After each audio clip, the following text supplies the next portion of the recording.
করবে। আর তুমি তো বিয়ার আগে কননি এত বেলা হয় ঘুমত থাকা উঠিন। মা বিয়ের আগে আপনিও তো আমাক করনি, বিয়ের পর বাড়ির সব কাম আমাক করা লাগবে। বৌমা এই দুপুর বেলা কোনটা যাচ্ছিন?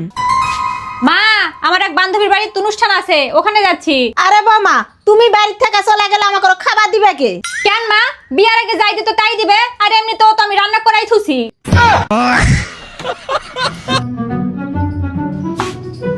বৌমা আমার বেটা এত কষ্ট করে টাকা ইনকাম করে আর তুমি নিত্য নিত্য জিনিস কিনেন? তুমি তো বিয়ার আগে কননি যে তুমি এত টাকা খরচ করিন। মা বিয়ের আগে তুমিও তো করনি, তুমি এত কিপটা। বউ যখন জিনিস কিনে সেটাই খালি চোখত পড়ে, আর বিটির জন্য তখন এক গাদা জিনিস কিনবেন সেটা চোখত পড়ে না। বউ কিনলে টাকা খরচ হয়, আর বিটি কিনলে সেটা খরচ হয় না।